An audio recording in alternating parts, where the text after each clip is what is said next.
Hello dear friends, welcome back my YouTube channel एक new उड़ान। तो आज के इस वीडियो में हम बात करने वाले हैं मोहम्मद गौरी के द्वारा लड़े गए युद्ध के बारे में। और वेरी इंपॉर्टेंट टॉपिक है हमारा। जैसा कि हमने बाबर से रिलेटेड जो बाबर के द्वारा लड़े गए युद्ध थे उनके बारे में बात कर ली थी।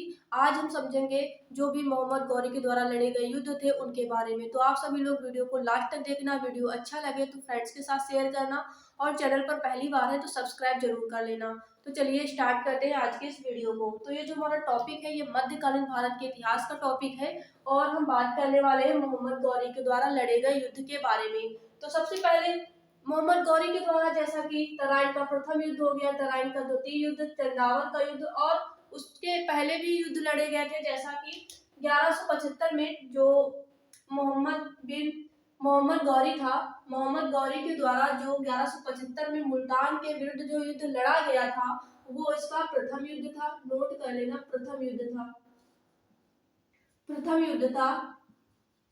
अगर आपसे क्वेश्चन पूछ लिया जाए कि मोहम्मद गौरी के द्वारा जो प्रथम युद्ध लड़ा गया था वो कब लड़ा गया था, तो 1175 में मुल्तान के विरुद्ध जो है युद्ध जो है मोहम्मद गौरी ने अपना पहला युद्ध लड़ा था। उसके बाद ये प्रथम युद्ध था 1175 में मुल्तान के विरुद्ध। उसके बाद जो सेकंड युद्ध लड़ा गया था वो 1178 में पाटन जो कि गुजरात में है और ये द्वितीय युद्ध था। मोहम्मद गौरी का दूसरा युद्ध था, द्वितीय युद्ध था, जो किसके किसके बीच में लड़ा गया था। यह युद्ध जो है वो भीम द्वितीय, पाटन गुजरात में है, वहां के शासक भीम द्वितीय, भीम सेकंड या भीम द्वितीय और मोहम्मद गौरी के बीच में मोहम्मद गौरी के बीच में लड़ा गया था, जिसमें किसकी विजय होती है। तो इस युद्ध में जो है भीम द्वितीय जो है वो विजयी हो जाता है। भीम द्वितीय जो है मोहम्मद गौरी को बहुत बुरी तरह से परास्त करता है। तो ये पॉइंट हो गए। जैसा कि 1175 में मोहम्मद गौरी का प्रथम युद्ध होता है जो मुल्तानों के विरुद्ध होता है। उसके बाद 1178 में पाटन जो गुजरात में है उसका दूसरा युद्ध होता है और इसमें भीम द्वितीय जो है मोहम्मद गौरी को बहुत बुरी तरह से परास्त करते हैं। उसके बाद बात कर लेते हैं तराइन का प्रथम युद्ध, तराइन का द्वितीय युद्ध के बारे में और चंदावर के युद्ध के बारे में। तो बात करेंगे तराइन का प्रथम युद्ध जो 1191 में लड़ा जाता है। किसके किसके बीच में लड़ा जाता है, तो 1191 में या पृथ्वीराज चौहान और किसके बीच में, पृथ्वीराज चौहान और मोहम्मद गौरी के बीच में, मोहम्मद गौरी के बीच में। और इसमें किसकी विजय होती है, तो ध्यान देना जो प्रथम युद्ध होता है तराइन का उसमें पृथ्वीराज चौहान जो है वो विजय होता है और मोहम्मद गौरी की हार होती है। उसके बाद जो सेकंड होता है तराइन का द्वितीय विश्व युद्ध होता है। तराइन का जो द्वितीय युद्ध होता है इस युद्ध में पृथ्वीराज चौहान और मोहम्मद गौरी इन्हीं के मध्य होता है, लेकिन इस युद्ध में जो मोहम्मद गौरी है उसकी क्या होती है, विजय होती है। मोहम्मद गौरी की विजय होती है। यह युद्ध पृथ्वीराज चौहान और मोहम्मद गौरी के बीच में लड़ा जाता है, जिसमें मोहम्मद गौरी क्या होता है, जीत जाता है। एक बार जो पृथ्वीराज चौहान जीतते हैं दूसरी बार मोहम्मद गौरी की विजय होती है। बात कर लेते हैं चंदावर के युद्ध की। तो चंदावर का युद्ध जो 1194 में लड़ा जाता है और ये किसके किसके मध्य लड़ा जाता है, तो 1194 में यह राजा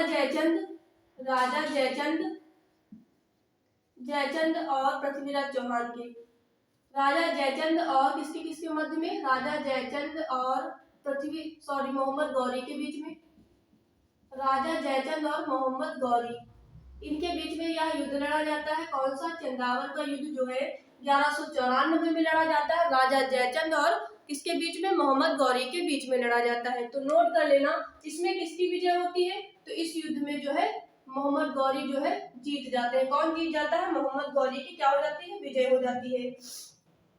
तो एक बार फिर से इसको रिपीट करेंगे। तो जैसे कि हमने बात की तराइन के प्रथम युद्ध की, तो 1191 में पृथ्वीराज चौहान और मोहम्मद गौरी के बीच में लड़ा जाता है, जिसमें पृथ्वीराज चौहान क्या होता है, जीत जाते हैं। उसके बाद 1192 में तराइन का द्वितीय युद्ध होता है। इसमें किसकी विजय होती है, इसमें पृथ्वीराज चौहान हार जाते हैं और मोहम्मद गौरी की विजय होती है। बात करेंगे हमारा नेक्स्ट है चंदावर का युद्ध। यह युद्ध होता है 1194 में। किसके किसके बीच में होता है, तो राजा जयचंद और मोहम्मद गौरी के बीच में होता है, जिसमें मोहम्मद गौरी की विजय होती है। जयचंद जो थे वो पराजित हो जाते हैं। बात करेंगे जो मोहम्मद गौरी के द्वारा जो प्रथम युद्ध होता है वो कौन सा होता है, वो मुल्तान पर उनके विरुद्ध होता है। यह प्रथम युद्ध था, 1175 में लड़ा गया था। 1178 की बात करें तो इसमें जो मोहम्मद गौरी था यह उसका दूसरा युद्ध था, और यह युद्ध जो है भीम द्वितीय और मोहम्मद गौरी के बीच में लड़ा गया था, जिसमें भीम द्वितीय जो है मोहम्मद गौरी को परास्त कर देते हैं।